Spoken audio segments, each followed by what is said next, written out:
Hello guys, good evening. Ayan, ang tagal kong hindi talaga upload ng mga tips ko para magkaroon ng shape ang ating katawan. Ang tagal-tagal ko talaga hindi nakapag-workout. Siguro mga ilang months din yon, yes.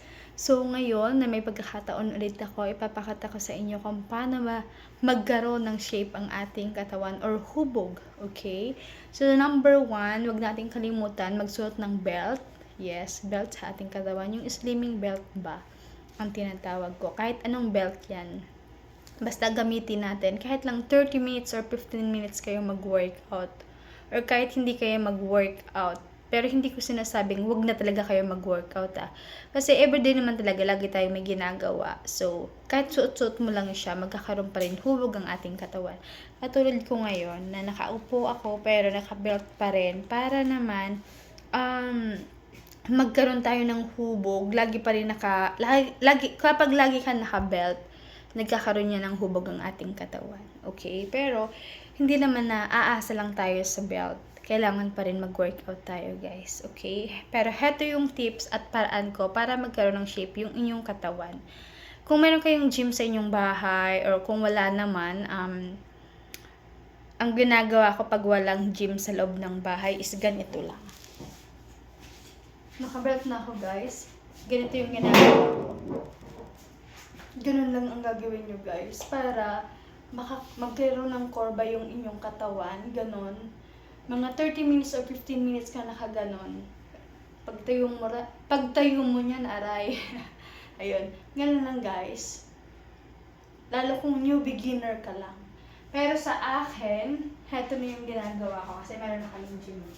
Ito na yung ginagamit ko, guys. So, ganito lang ako. Ganon.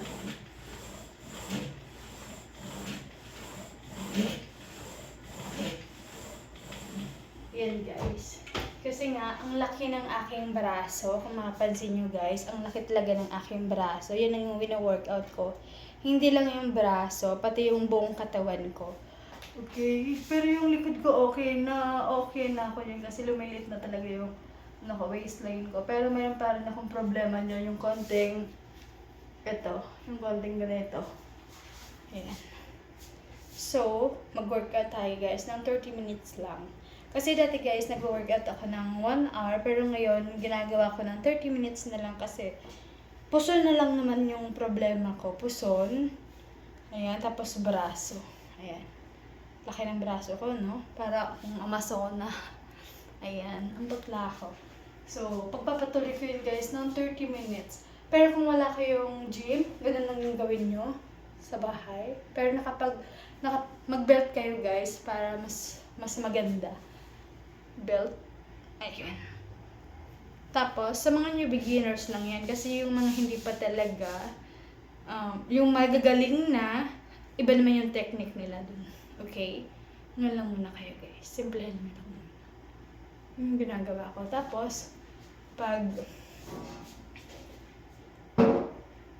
guys, next na aura ko nun, nag-jump talaga ako. Gaganon mo yung kamay mo. Tapos, gaganon talaga ako. Pero, ganun pa rin yung position nyo.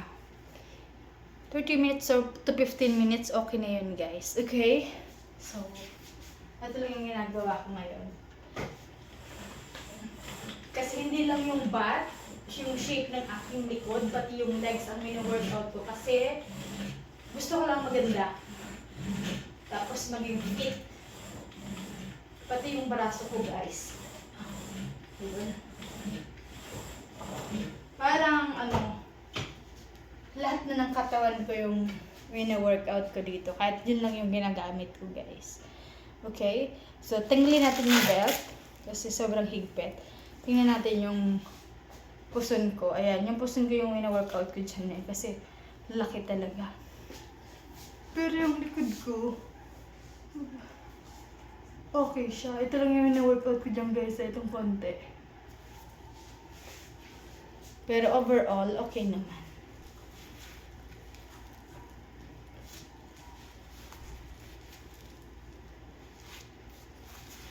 Tagal ko hindi nakapag-workout. Kasi nga, naging abala ako sa aking pamilya. naging abala ako sa aking pamilya. So, nag-focus talaga ako.